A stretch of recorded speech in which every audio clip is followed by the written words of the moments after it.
괴이한 의복의 경박한 말 거린이로구나. 이거 촬영하는구나. 영화예요? 드라마?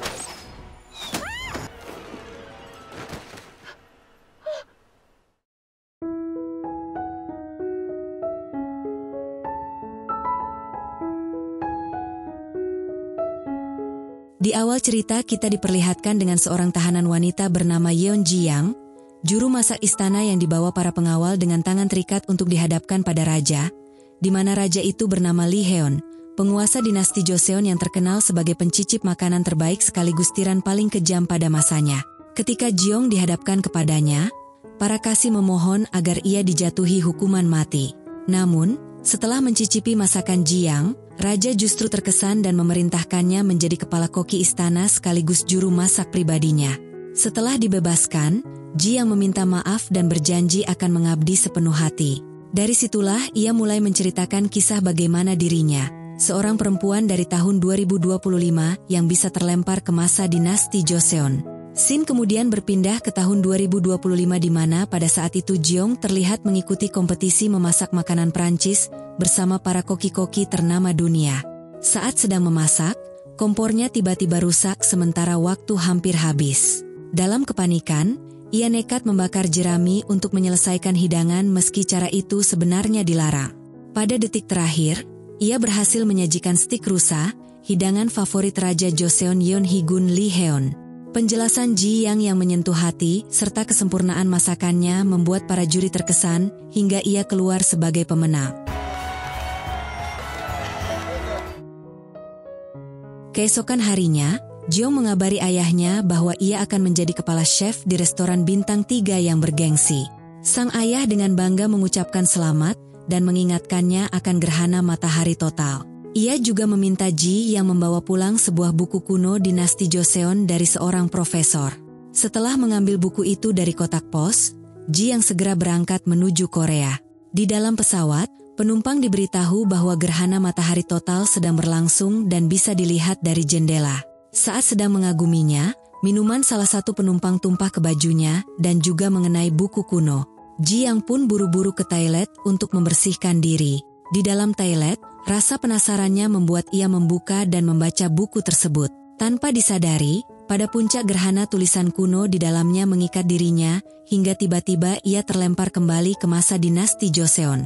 Di sisi lain, Raja Heon tengah berburu rusa bersama para pengawalnya. Saat berhasil memanah seekor rusa, kenangan pahit tentang ibunya yang diasingkan kembali muncul dan membuatnya semakin murka. Kepala Kasim khawatir karena Raja diintai pemberontak, tapi Raja mengabaikannya. Baginya hari itu terlalu penting untuk dilewatkan. Pada tahun ke-10 pemerintahannya, tepat saat gerhana matahari total, istana seharusnya melaksanakan ritual Gusikrie.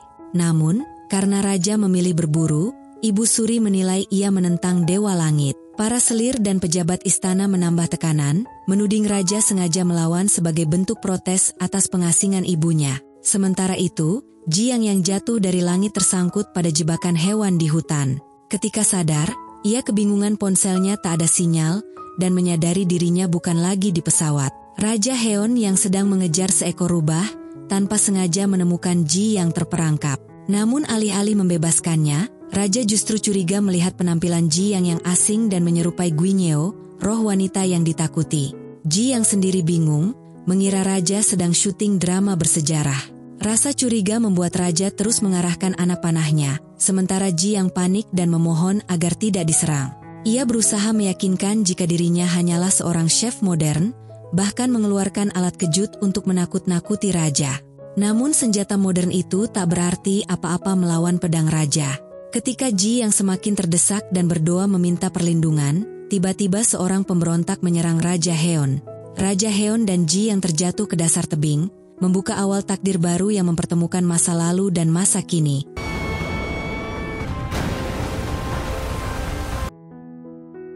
Di sisi lain seorang pria bernama Tuan Lim, sekretaris kerajaan sekaligus ayahnya, melewati sebuah desa dengan pengawalan ketat. Kehadirannya menjadi buah bibir penduduk karena jabatannya yang semakin tinggi. Sementara itu Ji yang dan Raja Heon ternyata masih hidup setelah jatuh ke dasar tebing. Ji yang lebih dulu sadar panik melihat Raja Heon dengan anak panah masih tertancap di dadanya. Ia mencoba menghentikan pendarahan dan mencari pertolongan. Namun ketika berusaha merogoh saku raja, tiba-tiba Raja Heon menodongkan pisau padanya, curiga bahwa Ji yang bagian dari pemberontak. Kesal dengan kecurigaan itu, Ji yang menegaskan bahwa tanpa dirinya ia sudah mati. Jiong bahkan mengancam akan membiarkan raja berdarah jika terus dianggap musuh. Raja Heon tetap keras kepala, meyakini Ji yang punya niat buruk. Ji yang geram merebut pisau dari tangannya dan memperingatkan bahwa dirinya mahir menggunakan pisau karena dirinya adalah seorang chef.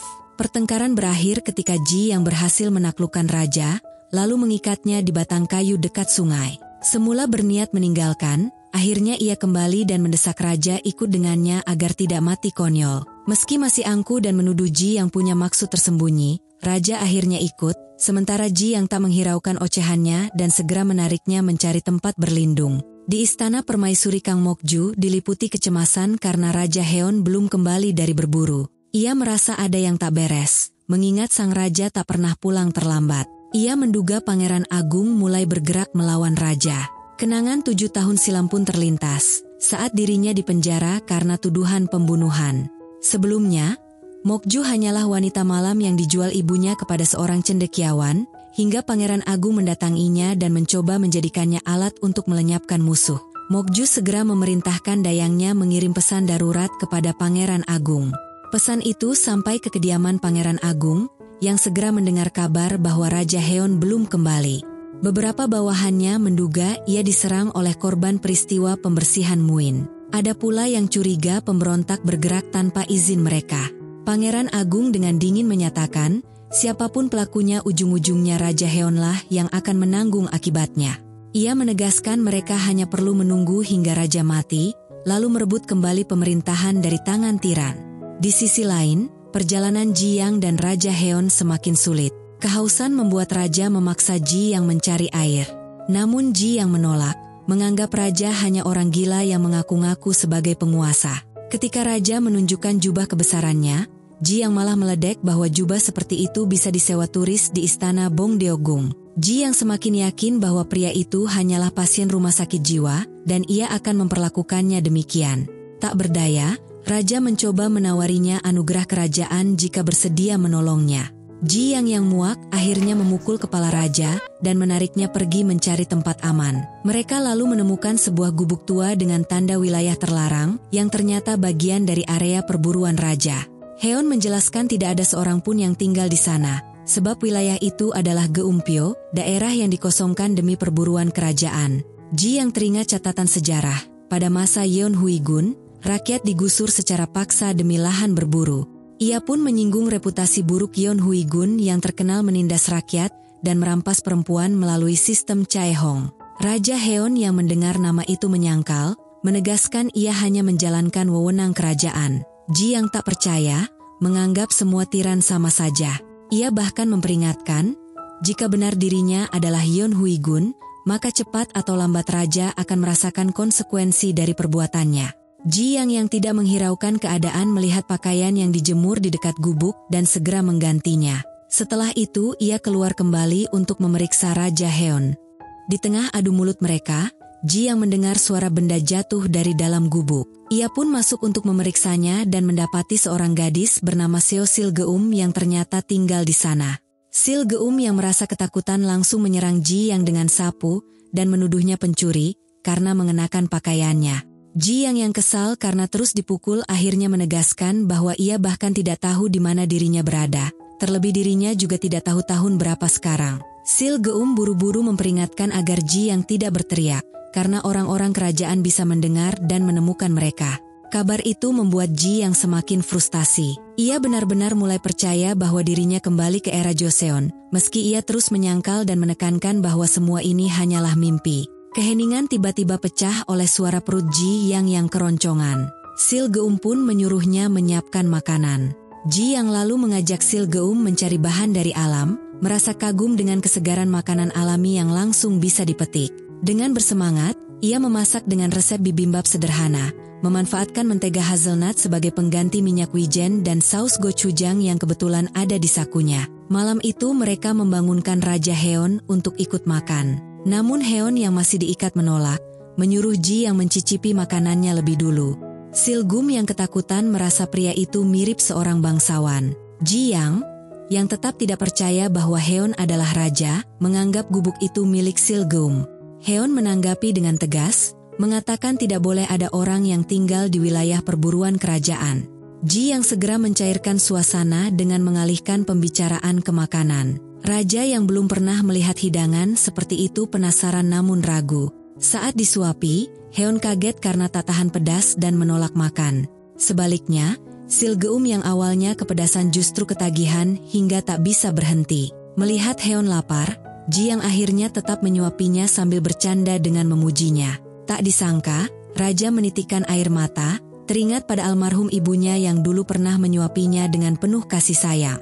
Sejak itu, tatapan Heon pada Ji yang berubah karena masakannya mengingatkannya pada kehangatan seorang ibu. Sementara itu, di tempat lain, para prajurit kerajaan menyusuri sungai untuk mencari keberadaan Raja Heon. Sebelum Ji Yang dan Silgum pergi ke sungai untuk mandi, Ji Yang sempat menyelimuti Heon yang tertidur. Silgum yang melihatnya, berkomentar bahwa Ji Yang pandai merawat suaminya. Ji Yang buru-buru menegaskan bahwa pria itu bukan suaminya dan ia akan menjelaskannya di sungai nanti. Setibanya di sungai, keduanya tanpa pikir panjang langsung mandi membersihkan diri. Namun tak lama kemudian, para prajurit kerajaan bersama seorang perwira berhasil menemukan gubuk mereka. Mereka segera memerintahkan agar gubuk dibakar karena dianggap melanggar wilayah perburuan, serta menangkap Ji Yang dan Silgum untuk dibawa ke istana. Setelah mandi, Ji Yang mulai merasa aneh dengan kehidupan Silgum yang bersembunyi di pedesaan. Silgum akhirnya mengaku bahwa ia sengaja menghindari Chaehong, pasukan yang menculik para perempuan untuk dijadikan selir di istana. Ji Yang tak percaya, menganggap hal itu hanyalah bagian dari kisah sejarah dinasti Joseon. Namun Silgum menegaskan, mereka memang sedang hidup di masa itu. Saat keduanya masih berbincang, Ji Yang melihat rombongan prajurit kerajaan bersama Raja Heon sedang mencari mereka. Ji yang tak menyadari bahaya, justru memanggil mereka untuk meminta pertolongan.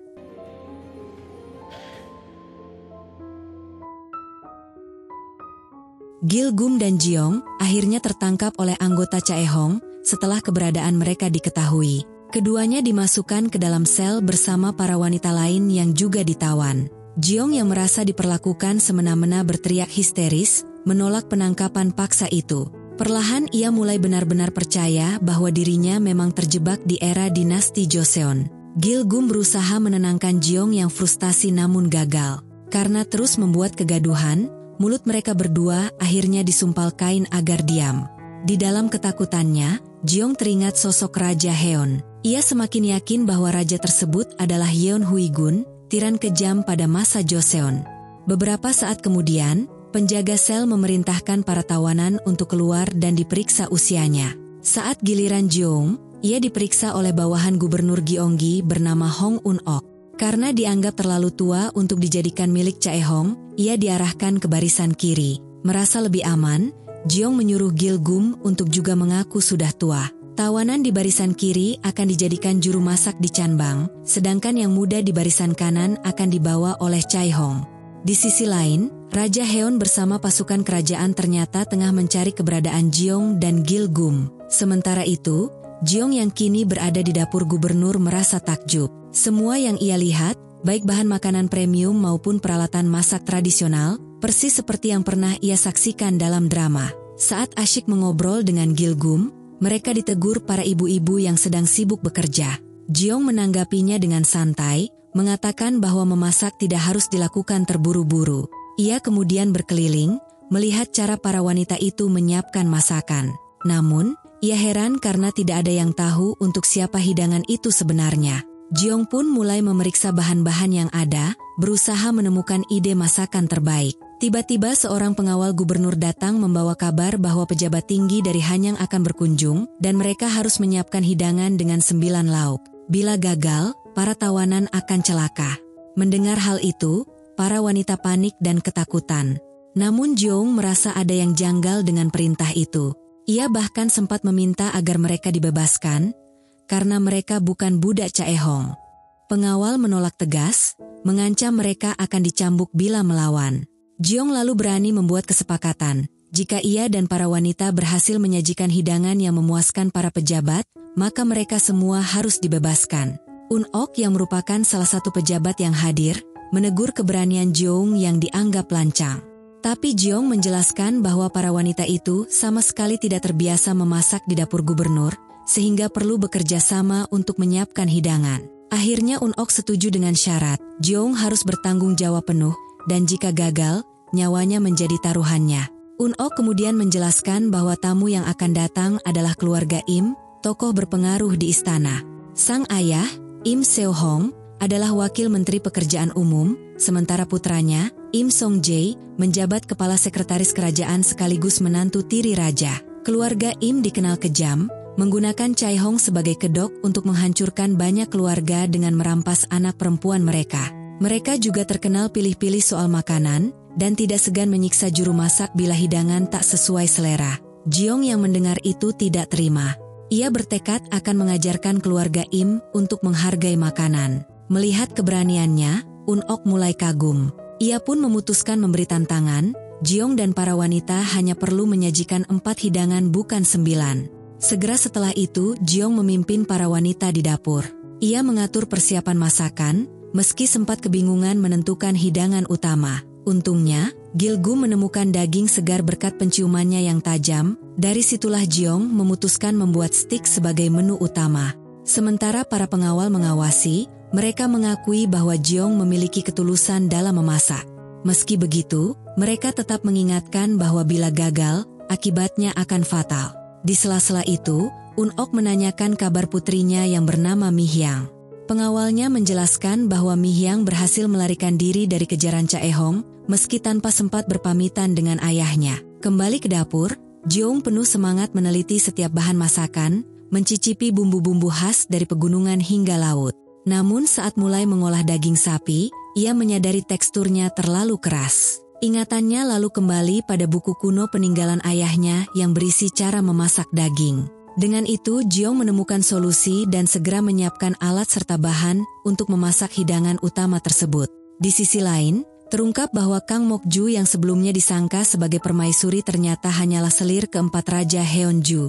Ia yang masih baru belum mendapat kabar tentang kepulangan sang raja. Dayangnya menenangkannya, mengatakan bahwa ia akan segera diberitahu bila raja kembali ke istana. Selir Mok-ju lalu menanyakan kabar keluarga Im, ayah dan anak yang sedang menuju kantor Gubernur Gyeonggi untuk menjemput para wanita yang ditangkap Chae-hong, termasuk cucu dari Gubernur Hong Gyeongdal. Tak lama, Wakil Menteri Pekerjaan Umum dan Kepala Sekretaris Kerajaan benar-benar tiba di kantor Gubernur Gyeonggi. Sementara itu, Jeong hampir menyelesaikan masakannya.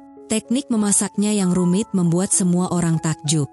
Ia bahkan meminta Gil-gum menyiapkan air panas, lalu mengejutkan semua orang dengan mencelupkan tangannya langsung ke dalam air mendidih demi memastikan suhu yang tepat untuk merebus daging. Dengan metode sauce fide, tekstur daging setengah matang terlihat sangat menggugah selera. Saat kepala sekretaris masih memeriksa para wanita, hidangan Jeong pun rampung. Mereka dibawa ke ruang jamuan makan bersama Gubernur Hong untuk menyajikan masakan yang belum pernah terlihat sebelumnya. Namun kepala sekretaris dan ayahnya justru menghina hidangan itu, menuduh wilayah tersebut miskin bahan makanan. Dengan licik, mereka menekan Gubernur Hong sambil tetap berniat membawa cucunya untuk dijadikan Chae-hong. Un-ok yang melihat gelagat buruk itu segera mengalihkan pembicaraan, menawarkan agar juru masak baru yaitu Jeong, yang menjelaskan hidangannya langsung kepada mereka. Sayangnya setelah itu Jeong dan para wanita malah dibawa ke halaman kantor gubernur untuk dihukum, karena dianggap mempermalukan wilayah dengan masakan mereka. Jeong menentang keras, meminta para pejabat itu mencicipi masakan lebih dulu. Kepala sekretaris pun membuat perjanjian, bila makanannya lezat, cucu Gubernur Hong akan dibebaskan, tetapi bila tidak ia akan dijadikan Chae-hong. Meski takut, Jeong hanya bisa berharap. Saat makanan dicicipi, wajah kepala sekretaris dan wakil menteri jelas menunjukkan mereka sangat menikmatinya. Namun mereka berbohong, menyebut hidangan itu hanya daging rebus biasa. Jeong dengan lantang membantah, menegaskan bahwa setiap masakan menyimpan rasa alam yang mendalam. Namun karena kedua pejabat itu terus menyangkal, Un-ok memerintahkan agar semua wanita yang memasak Pada saat genting itu, Raja Heon dan pasukannya tiba. Ia segera meminta Jeong menyajikan masakannya. Jeong panik karena masih sulit mempercayai bahwa ia benar-benar berhadapan dengan Raja Heon. Namun tak ada pilihan selain menyuguhkan hidangan tersebut.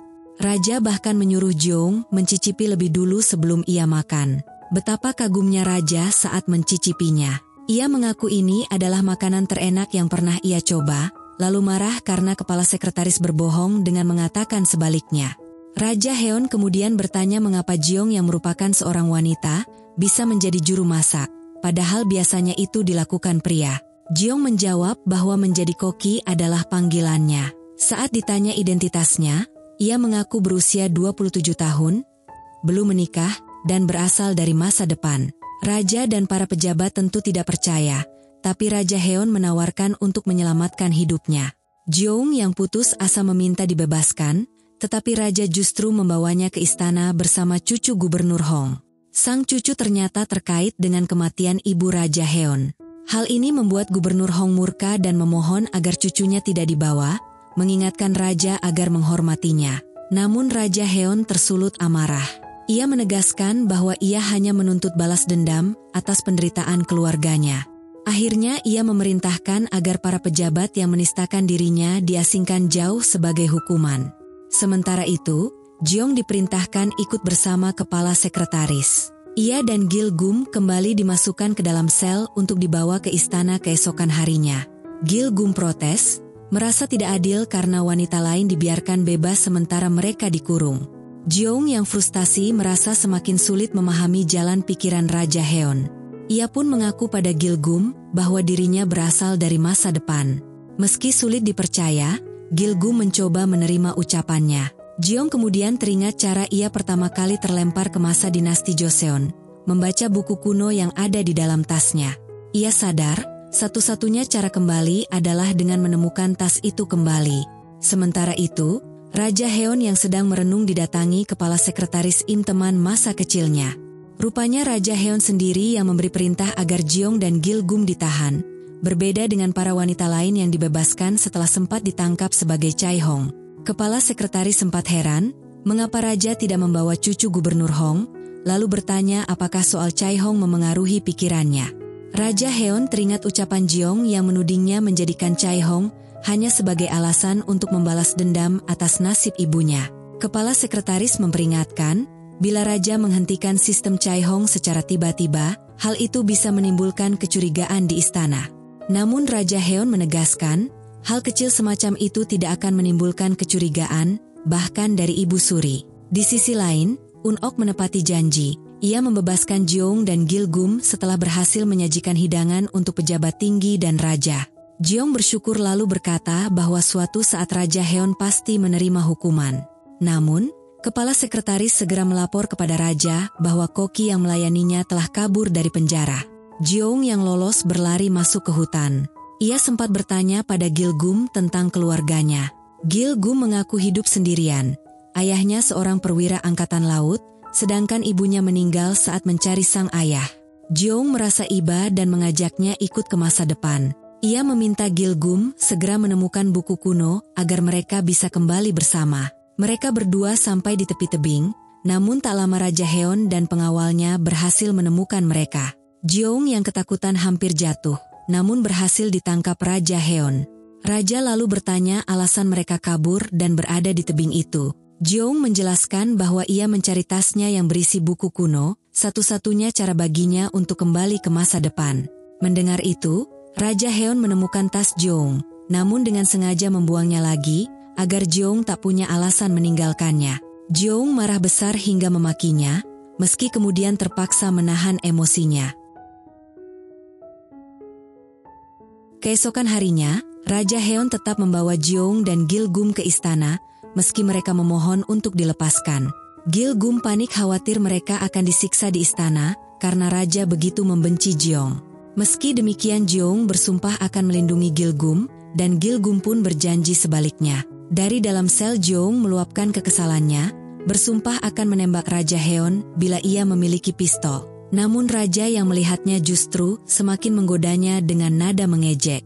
Sementara itu, selir Mokju sedang menyaksikan pertunjukan musik dan tarian. Diam-diam ia ternyata tidur dengan Pangeran Agung tanpa sepengetahuan Raja Heon. Mereka berdua membicarakan kondisi Raja Heon yang pernah terkena panah dan hampir tewas, lalu merencanakan cara menyingkirkannya bila menjadi ancaman.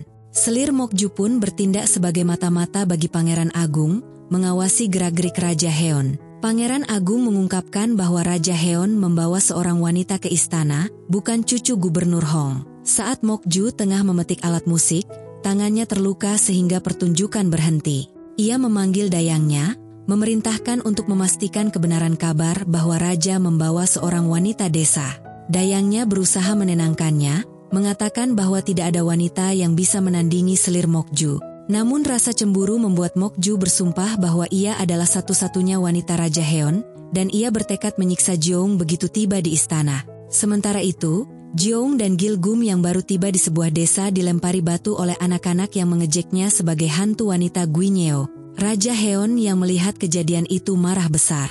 Ia menegaskan bahwa Jeong adalah miliknya, dan siapapun harus mematuhi perintahnya.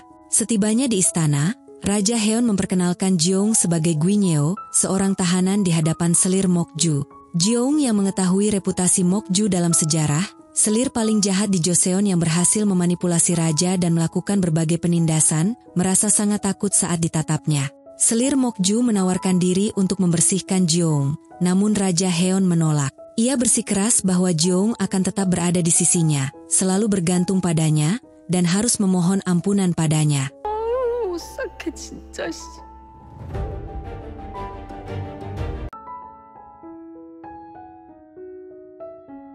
Selir Mokju cemburu saat Raja Heon menyentuh wajah Jeong dan segera menarik tangannya.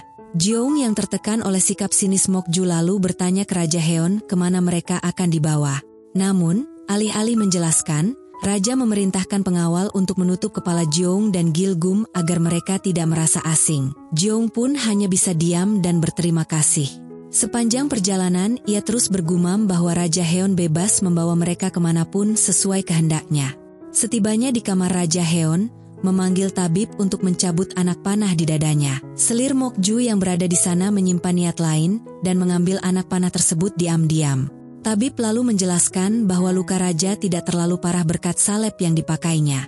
Raja teringat, salep itu pemberian Jeong ketika ia diselamatkan di hutan. Mendengar hal itu Mokju makin cemburu dan menyinggung kebahagiaan Raja. Namun Raja menegaskan bahwa Jeong yang kini dijuluki Guinyeo, memiliki tempat khusus di hatinya bersama Gilgum. Sementara itu Jeong dan Gilgum kembali dijebloskan ke penjara. Jeong merasa kesal karena diperlakukan buruk tanpa pakaian bersih maupun kesempatan mandi, tetapi Gilgum menenangkannya dengan mengatakan bahwa mereka masih bisa bertahan hidup dari berbagai cobaan. Di sisi lain Mokju heran mengapa Raja bersikap aneh terhadap Jeong, orang yang sebenarnya ia ingin singkirkan. Ia pun memerintahkan dayangnya menyelidiki asal-usul Jeong. Dayang menyarankan agar kepala sekretaris Im Song Jae dipanggil, karena ia pasti tahu siapa Jeong sebenarnya.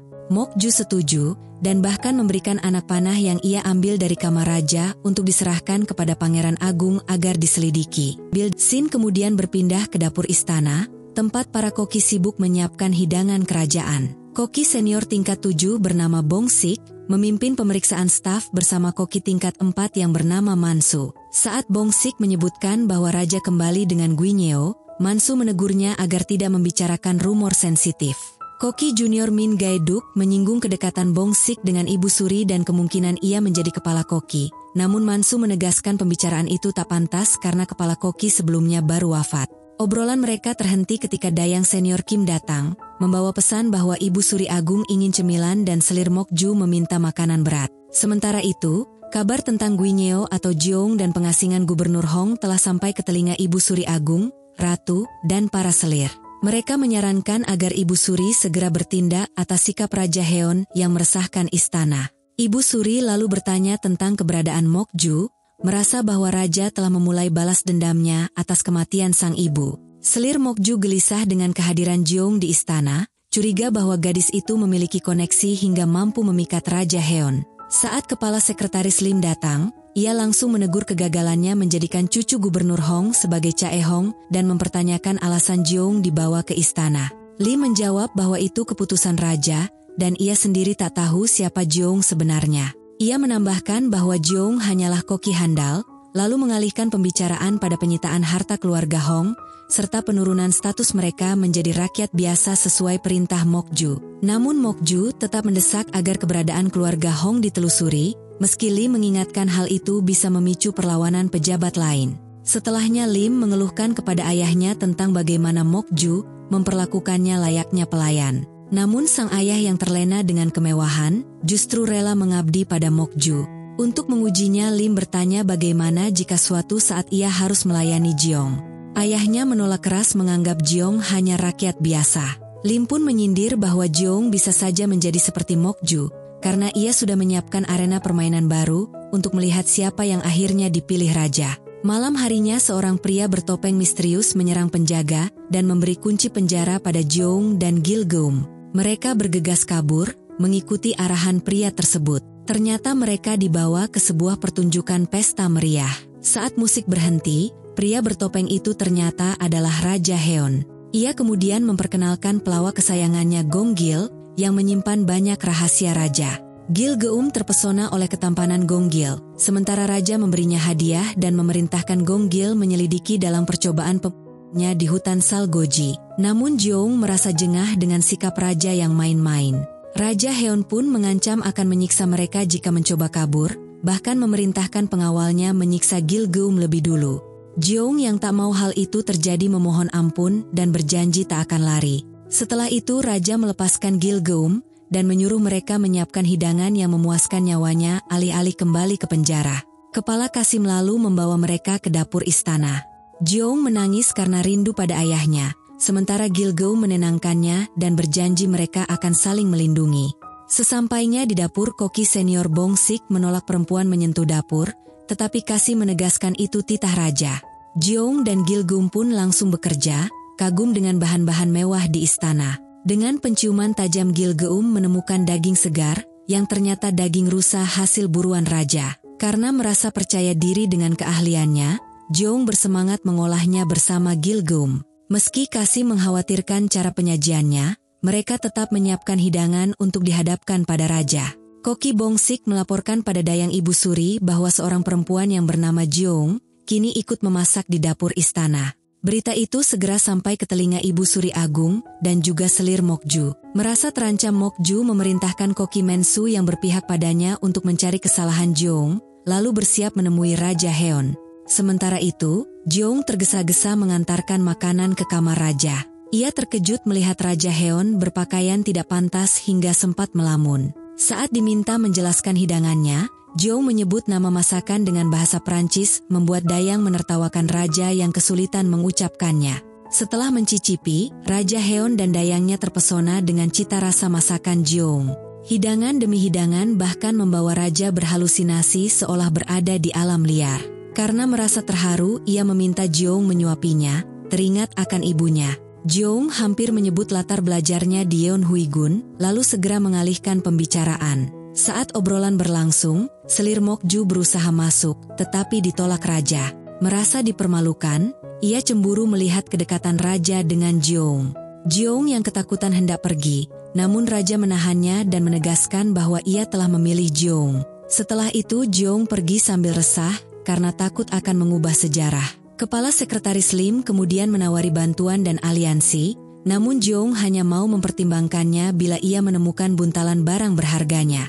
Di sisi lain, Mokju menyusun rencana baru untuk menyingkirkan Jeong dengan membuatnya tak betah di dapur. Ia menyuruh Koki Mansu mencari kesalahan masakan Jeong, tetapi gagal. Meski diganggu seharian, Jeong dan Gilgeum tetap bertahan, bahkan menganggap penjara lebih aman. Keesokan harinya, raja menghadiri sidang pemerintahan. Kepala sekretaris membawa laporan tentang pengasingan Gubernur Hong dan tuduhan bahwa Jeong yang terlibat. Para menteri memprotes tindakan raja. Murka, raja memerintahkan agar Jeong dibawa ke aula. Selir Mokju sempat yakin Jeong akan dihukum mati, namun justru raja mengangkatnya sebagai kepala koki istana. Keputusan ini mengejutkan para menteri. Sementara para koki senior merasa terpukul karena untuk pertama kalinya seorang perempuan biasa bisa menduduki posisi itu. Kabar pengangkatan Jeong membuat selir Mokju makin murka. Ia lalu menemui Ibu Suri Agung dan memfitnah Jeong, menuduh masakannya bisa mengancam nyawa raja. Atas dasar itu, Ibu Suri, Ratu, dan para selir memutuskan mengadakan kompetisi memasak di istana untuk menguji kemampuan Jeong. Malam harinya, Jeong dan Gilgeum terharu saat mendapat kamar layak setelah Jeong dinobatkan sebagai kepala koki. Kepala Kasim kemudian membawa pakaian resmi kepala koki untuk Jeong dan asisten untuk Gilgeum, menandai awal tugas baru mereka.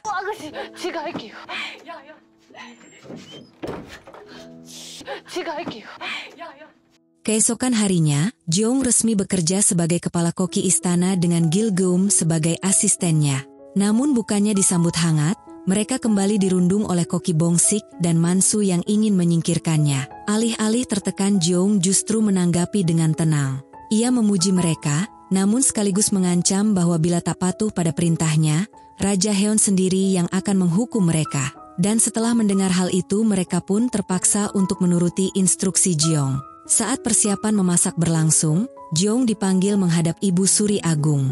Di hadapannya, Jeong menegaskan bahwa ia bukan Guinyeo, melainkan manusia biasa. Ibu Suri lalu menyatakan ingin menguji kemampuan yang membuat Raja Heon membawanya ke istana. Ia memutuskan mengadakan kompetisi memasak, dan memperingatkan, jika Jeong gagal atau terbukti menipu raja, ia akan kehilangan anggota tubuhnya. Jeong segera menyadari bahwa ini adalah rencana licik dari selir Mokju. Sementara itu, Raja Heon menerima kabar dari Gonggil mengenai catatan sejarah pembunuhan ibunya. Tak lama, Kepala Sekretaris Lim juga melaporkan tentang kompetisi memasak yang dirancang Ibu Suri, di mana hanya Jeong yang akan mendapat hukuman bila gagal. Raja Heon murka, mengingatkan bahwa Ibu Suri bukanlah penilai makanan yang baik. Murka, mengingatkan. Singkat cerita, hari kompetisi pun tiba. Selir Mokju terlihat gembira, berharap Jeong akan celaka. Saat Raja Heon datang, Ibu Suri terkejut karena sudah lama tak melihatnya. Ia menegaskan bahwa hanya Jeong yang harus membuktikan kemampuannya, sementara koki lain tidak. Merasa tidak adil, Raja Heon menuntut perlakuan yang sama untuk semua koki. Kompetisi pun dimulai dan di dalam hatinya Raja Heon mendoakan agar Jeong berhasil melewati tantangan berat tersebut.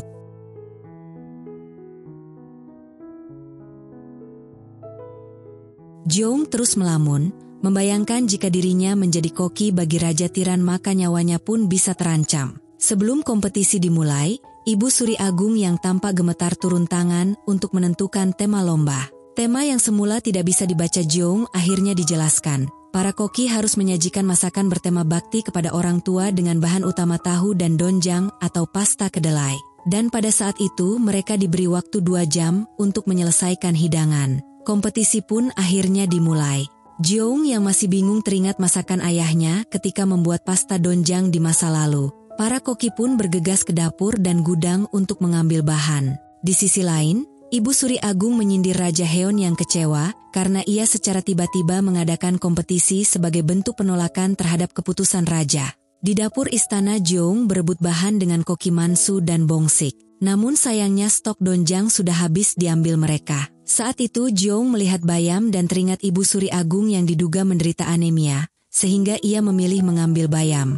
Saat ia termenung, Kasim Yun datang dan menanyakan kenapa ia belum memulai. Jeong menjawab bahwa ia kehabisan donjang. Kasim Yun kemudian menunjukkan guci saus donjang berusia 3 tahun. Sementara itu para menteri dan Pangeran Agung menyusun rencana menyingkirkan Jeong dari istana. Di dapur, koki Mansu dan Bongsik mulai memasak dan membuat para selir kagum. Ketika Jeong kembali, ia membuat adonan mie. Namun para selir meremehkannya karena hanya memasak hidangan sederhana dengan sayuran. Selir Kang bahkan memperkeruh suasana dengan terus memuji masakan koki istana. Raja Heon yang mendengar hal itu menegaskan masakan Jeong juga harus dicicipi karena masakan koki lain sudah sering mereka nikmati. Kasim Yun kemudian memberitahu Jeong bahwa Ibu Suri menyukai sup doenjang buatan ibunya yang terkenal gurih dan segar. Jeong mencoba mengingat rasa tersebut, namun sempat kehilangan fokus hingga hampir terjatuh.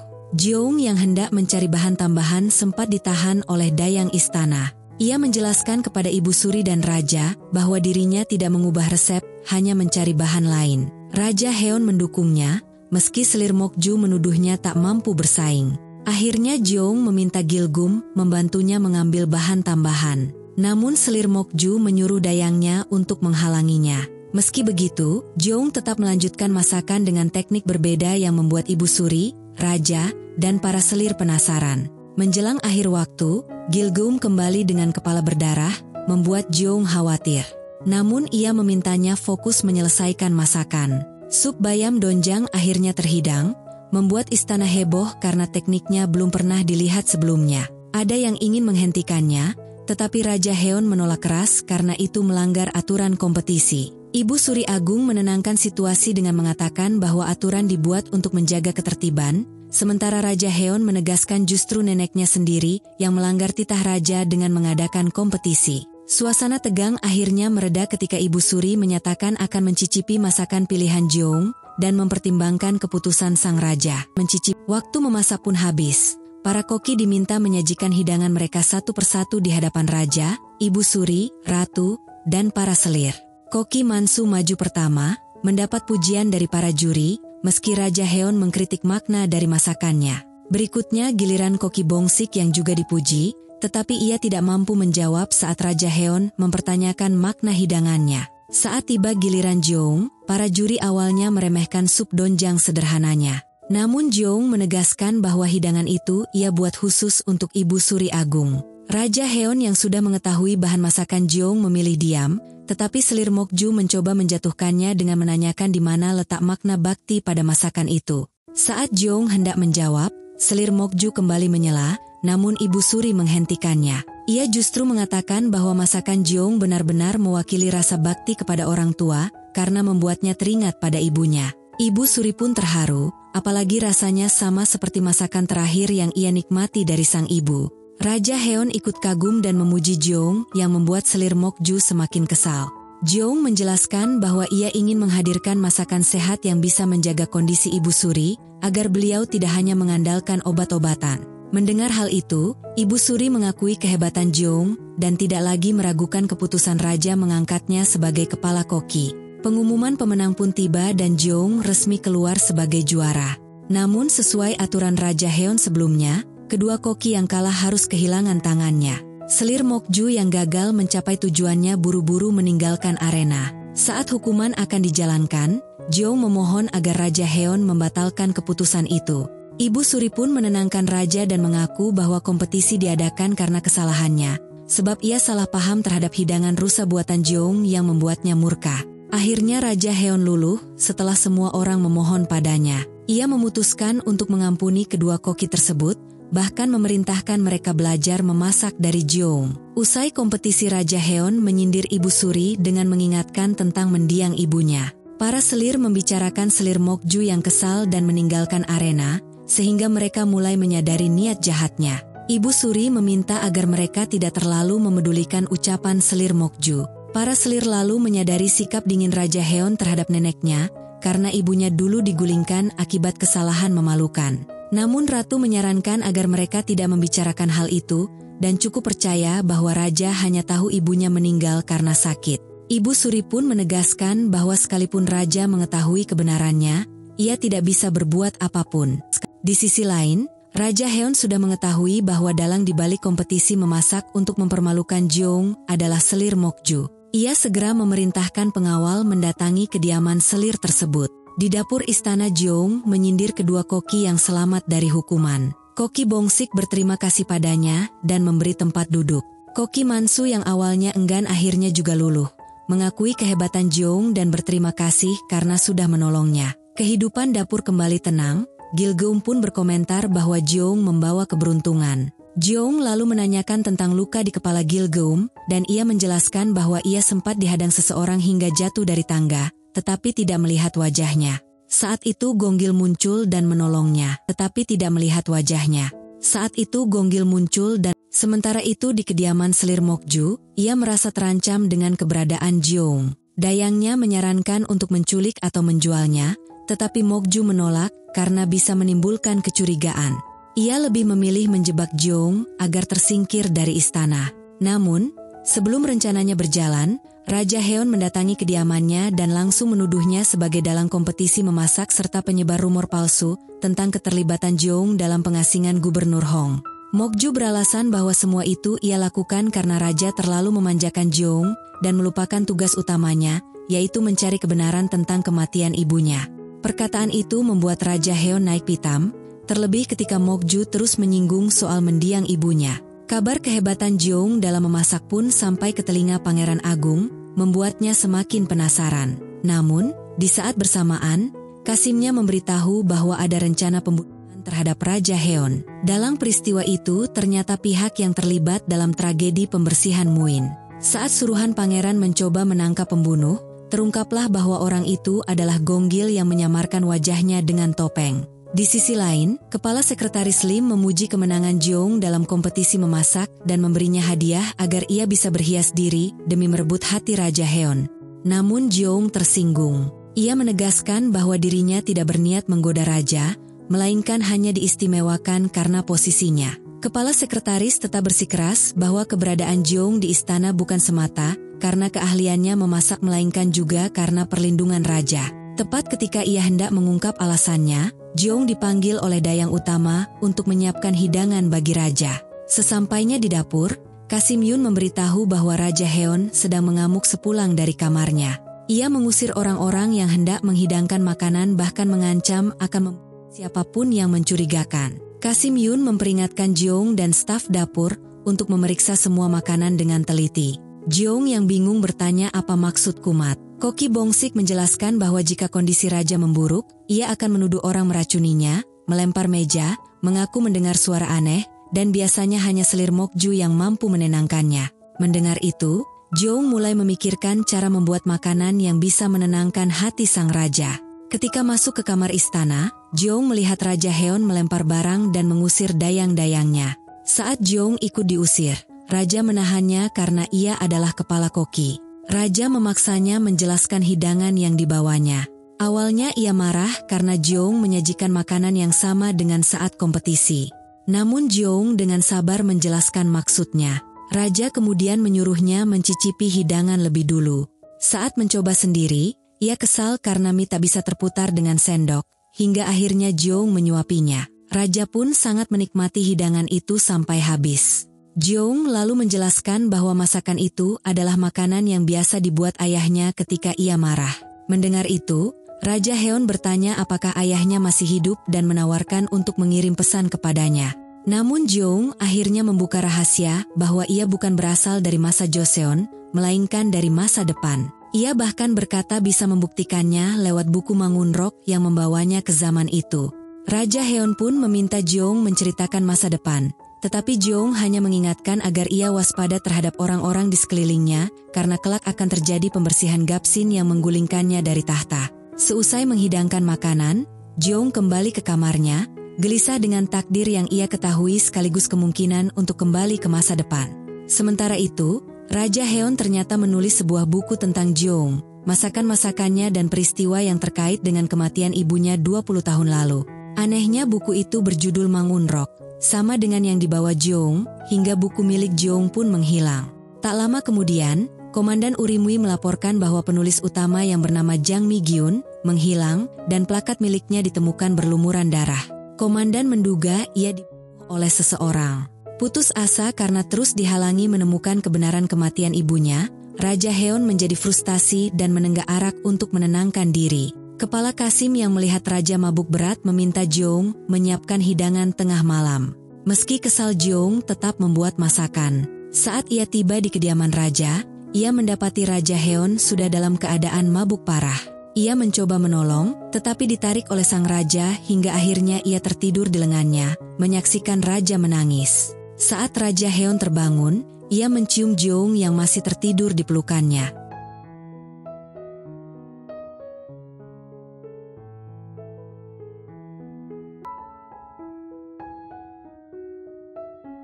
Keesokan harinya dengan mata sembab dan amarah yang meluap, Jeong menghantam ikan kering hingga hancur menjadi bubuk. Gilgum dan para asisten dapur yang melihatnya panik, karena Jeong tampak tak terkendali. Saat itu, Koki Bongsik dan Koki Mansu yang hampir tiba di dapur istana mengira suara gebukan itu berasal dari para penampil raja. Namun begitu masuk mereka terperanjat melihat Jeong memukul-mukul ikan kering sambil menatap mereka dengan tajam. Tak ingin terlibat, keduanya buru-buru pergi meninggalkan dapur. Ketika hanya tinggal Jeong dan Gilgum mencoba bertanya, namun amarah Jeong justru semakin meledak karena teringat ciuman Raja Heon. Meski kesal, Jeong tetap harus menyiapkan sup pengar dan akhirnya menyajikannya kepada Raja. Di kamar Raja Heon, Jeong berusaha menahan emosinya. Raja Heon sendiri tampak tidak merasa bersalah. Namun ketika menatap Jeong, ia justru teringat ketakutan yang muncul akibat tindakannya semalam saat mabuk. Jeong dengan dingin menjelaskan hidangan sup pengar itu.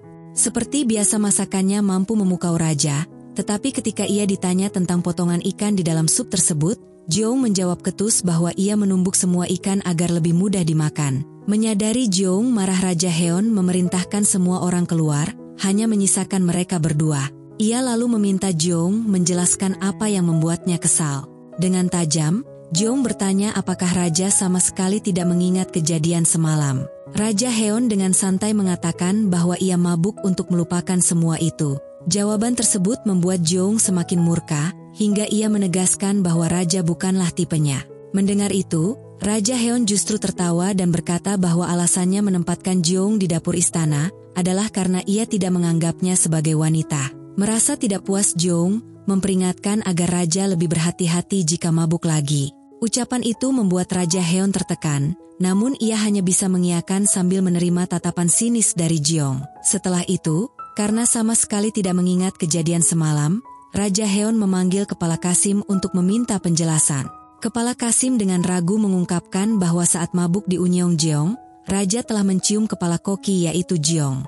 Mendengar hal itu, Raja Heon terkejut sekaligus cemas dengan tindakannya sendiri. Di luar istana, Jeong terus menggerutu, menyumpahi Raja Heon yang bukan hanya menciumnya, tetapi juga tidak mengingat perbuatannya. Di tengah amarahnya, ia dihampiri Gonggil. Namun Jeong yang lupa siapa dirinya meminta ia memperkenalkan diri. Gonggil pun menyebutkan jabatannya sebagai pejabat junior yang ditunjuk Raja sebagai kepala koki kerajaan. Kedatangannya ternyata untuk menanyakan kabar Gilgum, sekaligus memperingatkan Jeong agar lebih berhati-hati. Ia juga memberitahu bahwa pelaku penyerangan terhadap Gilgum adalah seorang dayang. Setelah berpamitan, Gonggil diam-diam tetap mengawasi Jeong dari jauh. Ia tengah menyelidiki kematian kakaknya dan berhasil menemukan barang bukti berupa alat tusuk yang sama seperti yang digunakan untuk menyerang Gilgum. Hal itu membuatnya yakin bahwa kakaknya dibunuh atas perintah Raja Heon. Sementara itu, Selir Mokju secara diam-diam memerintahkan dayangnya untuk mencari tahu identitas Gonggil, karena hampir membuat perbuatannya terbongkar saat menyerang Gilgum pada hari kompetisi. Ia juga meminta dayangnya menyampaikan pesan kepada Kepala Kasim bahwa ia ingin menemui Raja. Di tempat lain, Raja Heon yang tengah membaca surat permohonan kembali dibuat kesal ketika Kepala Sekretaris menjelaskan bahwa negara sahabat menuntut sesuatu yang merugikan Joseon. Kepala Sekretaris mencoba memancing Raja dengan menyinggung gosip bahwa ia mencium kepala koki istana. Raja Heon yang merasa malu berusaha berdalih bahwa itu terjadi karena ia mabuk setelah memberi Jeong penghargaan kerajaan dan tak kuasa menahan diri. Mendengar hal itu, Sekretaris Lim justru merasa senang karena Raja mulai tertarik pada Jeong. Ia pun menyarankan agar Raja memberikan hadiah istimewa untuk meminta maaf. Beberapa hari kemudian, dalam rapat dengan para pejabat, Raja Heon diberitahu bahwa utusan negara sahabat akan segera datang. Para pejabat sudah menyiapkan acara penyambutan sekaligus perpisahan, termasuk hadiah berupa perak dalam jumlah besar yang diambil dari pajak rakyat. Mendengar itu Raja Heon murka. Ia menegaskan bahwa pajak rakyat tidak boleh dihamburkan untuk memanjakan negara lain. Ia menolak usulan tersebut dan memerintahkan agar acara dibuat sederhana tanpa membebani rakyat. Usai rapat, Raja Heon keluar dari aula kerajaan dan mendapat laporan bahwa Yi Janggyun yang merupakan seorang penulis sejarah ditemukan sekarat di sebuah desa. Namun sebelum bisa diamankan, ia tiba-tiba menghilang karena diancam seseorang. Raja segera memerintahkan pengawalnya untuk mencarinya. Tak lama kemudian, Kepala Kasim melapor bahwa Selir Mokju ingin bertemu dengannya. Raja yang masih murka menolak dengan tegas, menyatakan bahwa ia tidak ingin bertemu siapapun saat ini. Kabar itu pun sampai ke telinga dayang Selir Mokju, yang segera kembali ke kediamannya dengan kesal. Raja Heon yang hendak kembali ke kamarnya teringat pada masa ketika ibunya diasingkan oleh raja sebelumnya. Tanpa sadar ia melangkah menuju dapur istana, hingga kepala Kasih mengingatkan bahwa ia salah arah. Ingatan tentang Jeong membuat hatinya sedikit tenang di tengah beban pikirannya. Di kamar pikirannya kembali dipenuhi bayangan orang yang mengincar nyawa penulis sejarah yang membawa draft berisi petunjuk kematian ibunya. Keesokan harinya, Selir Mokju mendengar raja tak makan dan tak keluar kamar. Ia curiga hal ini berkaitan dengan ciuman Raja Heon pada Jeong, yang menurutnya bisa menjadi ancaman bagi posisinya. Karena itu, ia mengatur agar dayangnya ikut terlibat di dapur istana saat pemeriksaan fisik raja, dengan maksud menarik perhatian. Di dapur Kasih Myun memberitahu bahwa raja tak makan sejak semalam dan melarang membawa makanan. Namun Jeong merasa aneh dan tetap bersikeras memasak untuk raja. Sementara itu, Koki Mansuk teringat perintah Selir Mokju untuk mencampurkan arsenik ke hidangan Jeong demi menyingkirkannya dan merebut posisi kepala Koki. Jeong berkali-kali mencoba menyajikan makanan, tapi raja selalu menolak. Merasa lelah, ia akhirnya beristirahat di kediamannya, merenungi nasibnya yang terlempar ke era Joseon setelah sebelumnya meraih gelar koki terbaik di zaman modern. Meski begitu, pikirannya tetap tertuju pada Raja Heon yang belum makan berhari-hari. Di sisi lain, Wakil Menteri dan Kepala Sekretaris Lembur menyusun ulang jamuan diplomatik sesuai perintah Raja. Wakil Menteri penasaran soal kedekatan Raja dengan Jeong, dan Kepala Sekretaris tersenyum, mengungkap bahwa Raja bahkan memikirkan hadiah untuknya. Mendengar hal itu, Wakil Menteri yakin Raja Heon tergila-gila pada Jeong, lalu menyarankan agar Raja diberi ide hadiah terbaik. Kepala Sekretaris menyebutkan bahwa Jeong sangat menginginkan tasnya yang hilang di Tuan Salgoji, berisi barang-barang aneh dari masa depan. Mereka pun sepakat tas itu dijadikan hadiah. Raja Heon, di sisi lain, Raja Heon juga memikirkan Jeong. Rasa laparnya akhirnya membuat ia memerintahkan Kasih menyiapkan makanan. Saat Jeong datang membawa hidangan, Raja untuk pertama kalinya kembali mencicipinya melalui dayang lalu memuji masakannya. Jeong pulang dengan hati bangga, sementara Raja Heon diam-diam tersenyum, merasakan debaran tiap kali melihatnya. Sementara itu, Pangeran Agung menemui Kim Yang-san, dalang dibalik penyerangan Raja Heon di hutan Salgoji. Ia memperingatkan agar tindakan gegabah itu dihentikan sebelum mengguncang stabilitas kerajaan. Kim Yang-san kemudian mengusir pembunuh bayaran bernama Gonggil, namun dalam perjalanan Gonggil diserang sekelompok orang. Dari situ ia menyadari bahwa Kim Yang-san mendapat dukungan Pangeran Agung. Keesokan harinya, Pangeran Agung memarahi pengawalnya karena kehilangan jejak Gonggil, bahkan mengancam akan membunuhnya bila gagal lagi. Di dapur Selir Mokju, kembali mengatur rencana melalui Koki Mansu agar Jeong tidak menyiapkan makanan untuk raja. Namun Kasih Myun membawa daging terbaik untuk persiapan pemeriksaan fisik Raja Heon, yang juga akan dihadiri Pangeran Agung. Mendengar hal itu, Jeong bersemangat menyiapkan menu modern tonkatsu versi Joseon. Ia menolak perintah Selir Mokju, dan menegaskan tetap akan memasak untuk raja. Saat hampir menyajikan hidangan, Jeong hendak meletakkan pisau di meja, namun diingatkan Gilgeum dan Bongsik bahwa itu dilarang di Joseon. Ia pun langsung memotong dagingnya terlebih dahulu. Tak lama kemudian, Koki Mansu membawa hidangannya, disusul Selir Mokju yang sengaja menendang meja Jeong hingga makanannya berhamburan. Di sisi lain, pemeriksaan fisik Raja Heon selesai. Tabib menyatakan kondisinya sehat, hanya perlu menghindari makanan dingin. Tak lama Selir Mokju tiba bersama Jeong. Dayang yang melihat Selir Mokju membawa hidangan kesal dengan sikapnya yang semena-mena, namun tetap mempersilakan masuk. Raja Heon terkejut mendapati Selir Mokju juga membawa makanan, lalu menanyakan maksudnya. Selir Mokju berdalih bahwa hidangan itu demi kesehatan raja, sambil memfitnah Jeong. Namun Raja Heon membela Jeong, menegaskan bahwa kepala koki memang bertugas menyiapkan hidangan tanpa harus menunggu perintah langsung. Meski begitu Selir Mokju tetap memaksa raja mencicipi masakannya, menganggap itu tanda ketulusannya. Pangeran Agung yang hadir memuji perhatian Selir Mokju, namun juga mengangkat nama Jeong yang dengan berani menjelaskan bahwa ia menyiapkan hidangan untuk menyambut kunjungan Pangeran Agung.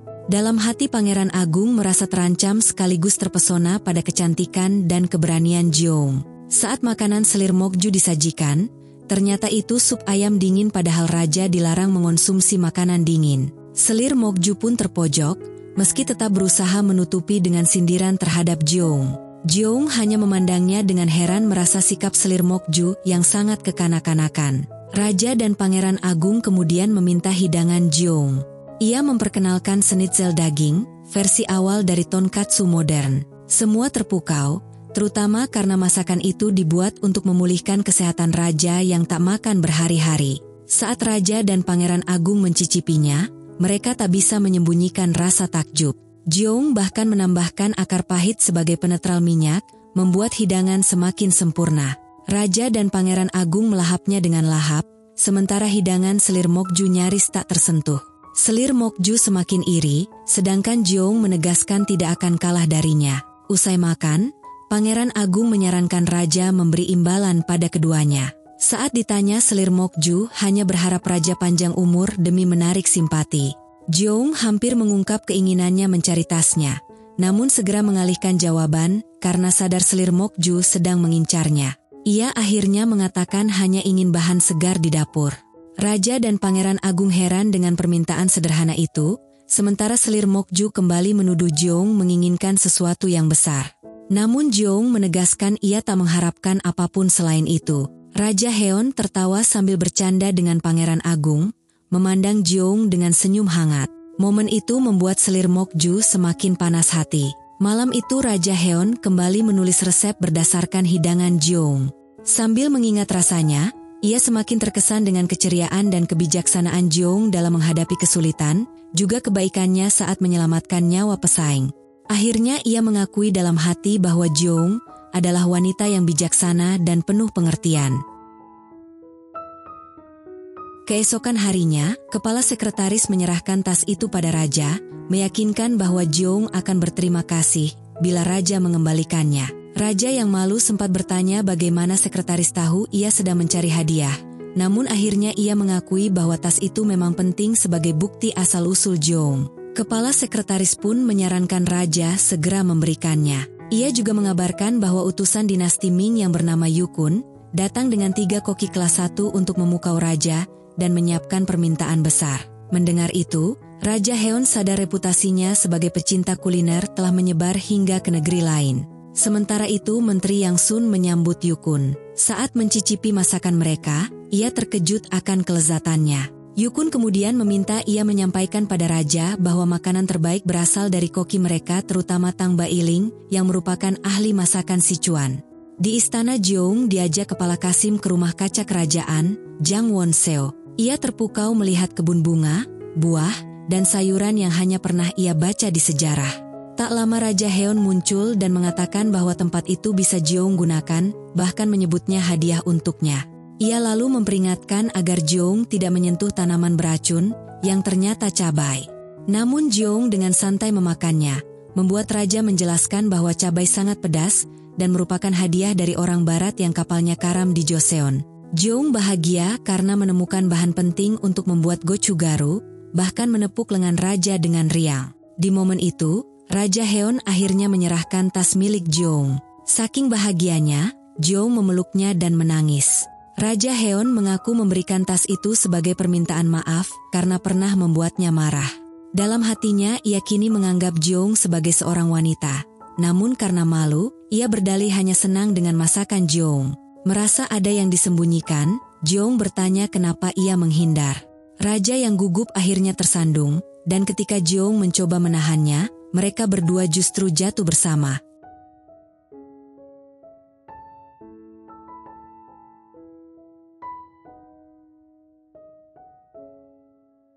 Raja Heon yang gugup segera bangkit dan menyalahkan Jeong, menuding jika bukan karena kedekatannya, mereka berdua tidak akan sampai terjatuh. Jeong menanggapinya dengan tenang, mengatakan bahwa Raja tak perlu marah hanya karena hal sepele. Justru ia sendiri yang terluka di tangannya akibat terjatuh. Melihat luka itu, Raja Heon merasa khawatir dan menawarkan untuk memanggil tabib istana untuk mengobatinya. Namun Jeong menolak, menjelaskan bahwa luka kecil seperti itu sudah biasa ia alami di dapur. Ia juga menambahkan bahwa dirinya akan segera kembali ke asalnya, sebab Raja telah mengembalikan tas miliknya yang berisi buku Mangunrok. Saat Jeong memeriksa tas tersebut, ia mendapati bukunya tidak ada. Dengan panik ia kemudian histeris dan langsung bertanya siapa sebenarnya yang menyerahkan tas itu kepada Raja. Raja Heon yang ikut terkejut kemudian mengajak Jeong menemui kepala sekretaris Lim untuk menanyakan keberadaan buku tersebut. Kepala sekretaris menegaskan bahwa ia sama sekali tidak menemukan buku di dalam tas Jeong, bahkan bersumpah tak berani berbohong pada Raja.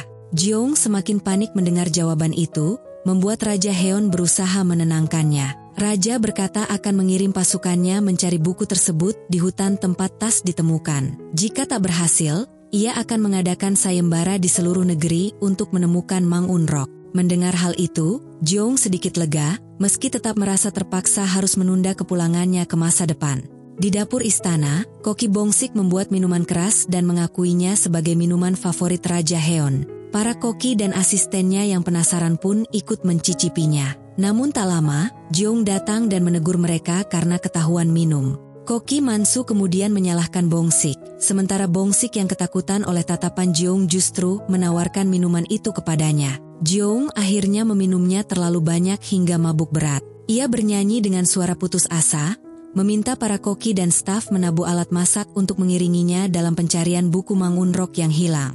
Malam itu, Jeong yang mabuk berat diantar pulang oleh Gilgeum. Saat sadar, ia baru teringat harus menyiapkan makan malam untuk Raja. Namun Gilgeum memberitahu bahwa Raja Heon telah meminta Koki Bongsik menggantikannya. Gilgeum penasaran apa yang membuat Jeong mabuk parah sambil terus menyebut buku Mang Unrok yang hilang. Dengan sedih Jeong menjelaskan bahwa meskipun tasnya kembali, buku itu tetap tak ditemukan.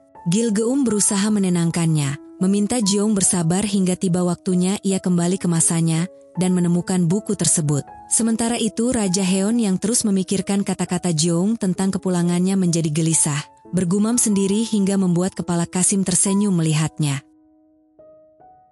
Keesokan harinya, Raja Heon menerima laporan dari Menteri Yu bahwa utusan dinasti Ming menolak menyantap makanan Joseon. Raja pun bertanya apa yang terakhir kali dikirim Joseon bersama utusan sebelumnya hingga mereka berani bersikap demikian. Wakil Menteri menjawab bahwa Joseon telah mengirim hasil bumi, tetapi tidak mengikut sertakan ginseng. Menyadari duduk perkaranya, Raja Heon menyarankan agar para utusan itu dibiarkan kelaparan. Para menteri menolak gagasan tersebut karena khawatir akan merusak hubungan diplomatik. Namun Raja menegaskan bahwa para utusan membawa 3 koki sendiri, jadi mustahil mereka kelaparan. Bagi Raja Heon, tindakan mereka hanyalah upaya mengintimidasi Joseon demi keuntungan sendiri. Ia pun memerintahkan para pejabat agar tidak tunduk pada tekanan mereka. Di dapur istana, Kasim Yun mengadakan rapat mendadak, mengabarkan bahwa mereka akan menjamu seorang Kasim dinasti Ming yang terkenal berlidah tajam dan sudah mencicipi banyak hidangan dunia. Jeong dengan percaya diri menyatakan bahwa mereka bisa menyiapkan hidangan unik yang belum pernah ia coba. Kasim Yun lega mendengar keyakinan itu, tetapi mengingatkan bahwa utusan Ming mudah tersinggung. Di sisi lain, utusan bernama Yukun disambut langsung oleh Raja Heon dan para pejabat. Dengan angkuh, ia mengatakan telah membawa koki sendiri agar tidak kelaparan karena masakan Joseon tak sesuai seleranya. Raja Heon hanya menanggapinya dengan pujian samar, menatap tajam penuh makna. Raja Heon memperkenalkan kepala koki istana yang akan memikat hati para utusan Ming lewat masakan Joseon. Yukun dengan angkuh menyatakan akan menantikan jamuan tersebut. Raja Heon pun mempersilakan Yukun beserta seluruh pasukannya memasuki istana. Di dapur istana, Jeong memperkenalkan mentega kepada para koki dan staf sebagai bahan utama untuk hidangan yang akan disajikan bagi utusan Ming. Ia menjelaskan bahwa tak ada yang lebih ampuh mencairkan ketegangan selain rasa manis, sehingga ia berencana membuat kudapan manis untuk melembutkan suasana antara utusan Ming dan kerajaan Joseon. Para staf penasaran bagaimana Jeong membuat mentega. Jeong pun menjelaskan bahwa ia mengolahnya dari susu sapi yang direbus, lalu mengumpulkan lapisan padatan yang muncul di permukaan. Sementara itu, Raja Heon murka setelah membaca surat dari utusan Ming yang membawa titah kaisar agar Joseon mengirim wanita persembahan serta ginseng dalam jumlah besar.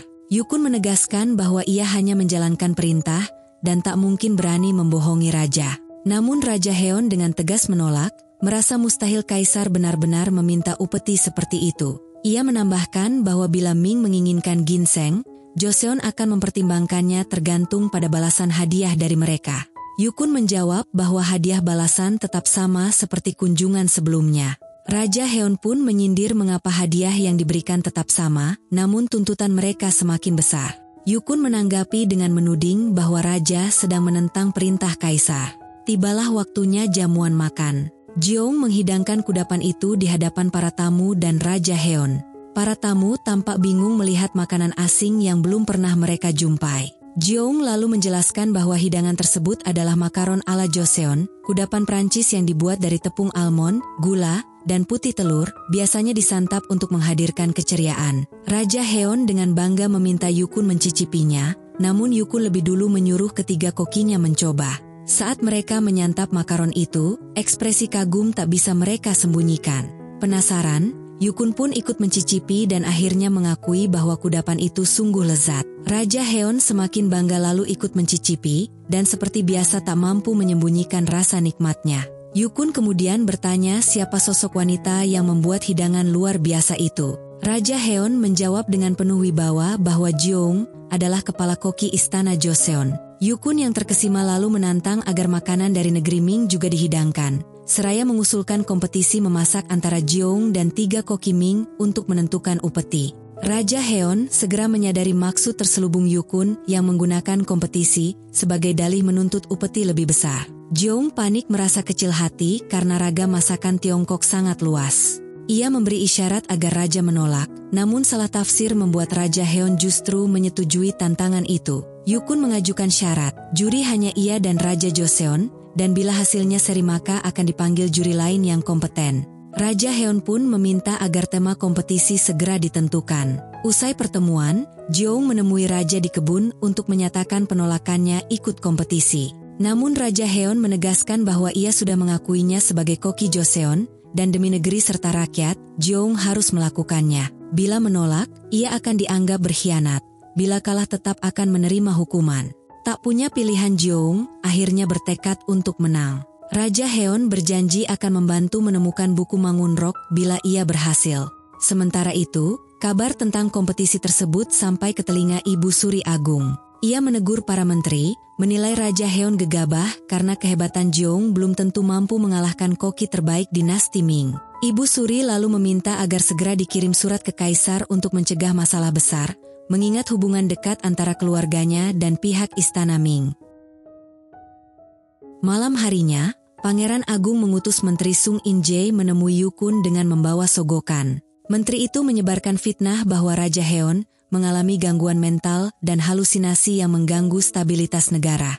Yukun yang licik segera menangkap maksudnya, menanyakan apa yang akan ia dapat jika membantu menjatuhkan raja. Sung In-jae menawarkan kesepakatan.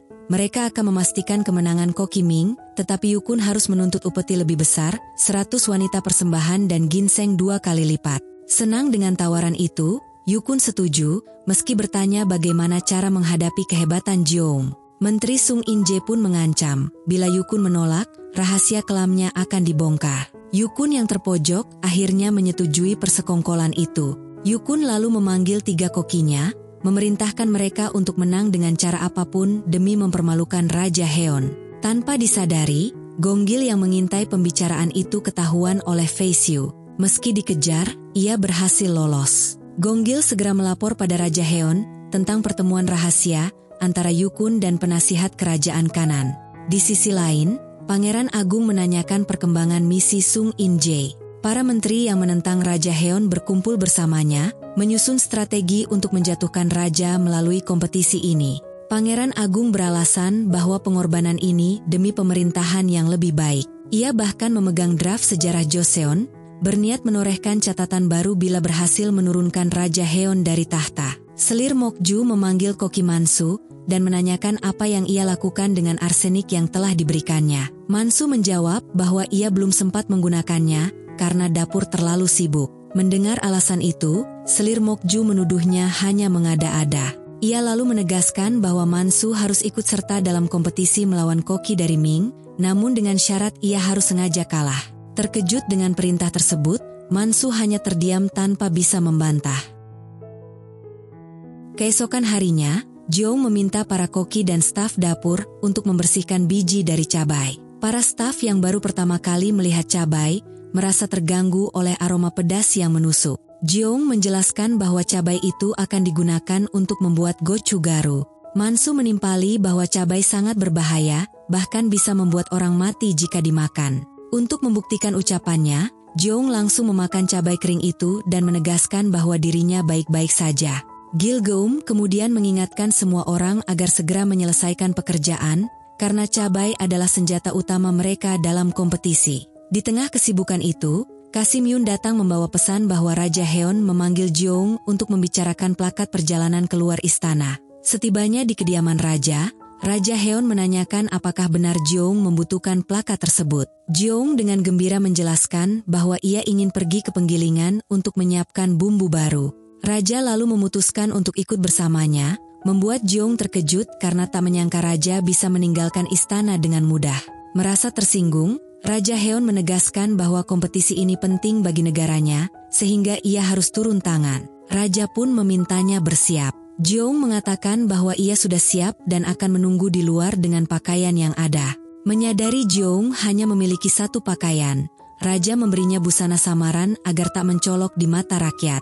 Setelah mencoba beberapa pakaian, Jeong akhirnya mengenakan hanbok yang membuat Raja Heon terpesona. Karena terburu-buru, ia segera keluar istana dan meminta Jeong menunggunya di gerbang kecil. Dayang Choi dan Kepala Kasim yang melihat perubahan sikap Raja menyadari bahwa Heon mulai jatuh cinta pada Jeong, membuat mereka ikut merasa senang. Dari gerbang kecil Jeong dan Raja Heon, ditemani seorang pengawal berangkat menuju pasar. Sepanjang perjalanan di pasar, Jeong tampak begitu gembira, hingga membuat Raja terus memandanginya tanpa henti. Tanpa sengaja, Jeong memperhatikan sebuah ornamen di toko, namun ketika ditawari membeli, ia hanya menjawab bahwa ia sekedar melihat-lihat. Mereka pun tiba di penggilingan tradisional. Jeong meminta pengawal menggiling cabai kering yang dibawanya. Raja lalu memberikan uang pada Jeong, sambil mengatakan bahwa ia ingin pergi sebentar ke suatu tempat. Jeong pun sepakat untuk bertemu kembali di dekat penggilingan. Para penggiling yang belum pernah melihat cabai meminta biaya cukup mahal. Untungnya berkat uang tambahan dari Raja, Jeong dapat membayar jasa tersebut. Sementara itu diam-diam Raja Heon membeli ornamen, pakaian, hingga sepatu untuk hadiah bagi Jeong. Namun karena terlalu lama, Jeong memutuskan berkeliling pasar sendirian. Saat Raja Heon kembali bersama pengawalnya, mereka tak menemukan Jeong di sekitar penggilingan. Khawatir ia tersesat, Raja memerintahkan pengawalnya mencarinya apalagi hujan mulai turun. Raja Heon yang resah, akhirnya melihat Jeong berlari ke arahnya setelah hujan reda. Ia memarahi Jeong karena membuatnya khawatir.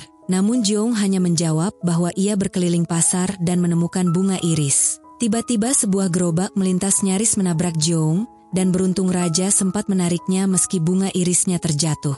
Meski kotor, Jeong tetap memungut bunganya dan berniat memberikannya pada Raja sebagai penenang pikiran. Melihat itu, Heon ikut memungut bunga tanpa membiarkan pengawalnya membantu. Wajah Raja yang terkena lumpur justru digoda Jeong dengan usil mengoleskan lumpur tambahan. Raja Heon pun membalas, hingga mereka saling mengejar dengan tawa bahagia. Saat tiba kembali di istana malam harinya, Raja masih menggoda Jeong dengan komentar si wajah kotor. Jeong tak gentar, malah meledeknya balik. Raja Heon kemudian berkata bahwa karena sudah menerima hadiah darinya, ia akan memaafkan kelancangannya kali ini. Jeong penasaran bagaimana Raja bisa bebas keluar istana. Namun Raja Heon mengalihkan pembicaraan dan menekankan pentingnya bumbu rahasia cabai untuk kompetisi. Jeong mengaku tak yakin bisa menang, namun percaya cabai yang diolah menjadi gochugaru dan gochujang akan jadi kunci. Ia bahkan mengingatkan Raja bahwa ia pernah mencicipi saus gochujang saat ia membuat bibimbap di gubuk. Raja Heon mengangguk, sambil berkomentar bahwa rasa pedasnya bisa membuat orang menangis. Sebelum berpisah, Raja menghadiahkan ornamen yang sebelumnya dilihat Jeong di pasar. Jeong tersentuh karena Raja memperhatikan hal kecil itu, sementara hadiah-hadiah lain dari Raja sampai membuatnya kesulitan membawanya ke dalam istana.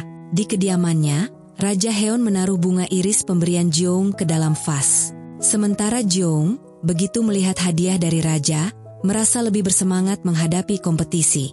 Ia segera menuju dapur, namun di sana Fei Xiu menabraknya dengan sengaja dan mengejeknya. Jeong mendapati dapur berantakan dan Gilgeu menangis. Setelah para staf kalah dalam adu cepat memotong daun bawang melawan Fei Xiu, Jeong lalu menyemangati semua orang. menegaskan bahwa Koki Ming hanya ingin memamerkan diri dan mengacaukan dapur mereka. Semangat pun kembali berkobar di antara para staf. Di pihak lain, Yukun berkumpul dengan koki-kokinya dan menanyakan kemampuan para koki Joseon. Fei Xiu menjawab bahwa keterampilan dasar mereka payah, apalagi hanya dalam lomba memotong daun bawang. Koki Tao bertanya soal kepala koki istana, namun Kong Weili menilai Fei Xiu hanya membuang waktu dengan anak buahnya. Padahal diam-diam Fei Xiu sudah mencuri cabai rahasia mereka. Yukun pun penasaran apa yang membuat Raja Joseon begitu percaya diri. Saat pertemuan resmi, Raja Heon dan Yukun menentukan tema kompetisi. Putaran pertama, hidangan daging yang belum pernah ada di dunia. Putaran kedua, Jeong dan Koki Tao Bailing memilih tema silang, yakni memasak makanan budaya satu sama lain. Yukun sempat keberatan, tapi Raja Heon menegaskan bahwa diplomasi juga berarti memahami budaya dari lawan. Putaran ketiga, tema dipilih oleh Raja Agung yang setengah tertidur. Putaran terakhir, dipilih oleh Pangeran Agung dan Kong Wenli, yakni sup ginseng. Yukun lalu mengusulkan menaikkan taruhan, 100 wanita persembahan serta hak memanen ginseng. Raja Heon menambahkan syarat, jika Joseon menang, Ming harus menerima setengah upeti saja, dan Joseon bebas membeli tebu serta tepung sebelum masa panen. Yukun terkejut namun, akhirnya sepakat akan mengajukan petisi ke Kaisar jika Ming kalah. Heon tertawa dan memerintahkan sekretaris mencatat semua kesepakatan. Kompetisi ditetapkan berlangsung 3 putaran, masing-masing berdurasi 2 jam, dengan waktu 5 hari untuk menyiapkan bahan. Setelah rapat, Jeong menemukan pisau Fei Xiu tertinggal di dapur dan mengembalikannya ke pelataran tamu. Fei Xiu yang marah langsung melempar pisaunya ke arah bangunan Joseon sebagai tantangan terbuka. Jeong menanggapinya dengan mengasah pisaunya sendiri, menyatakan dengan penuh percaya diri bahwa ia akan mengalahkan para utusan Ming.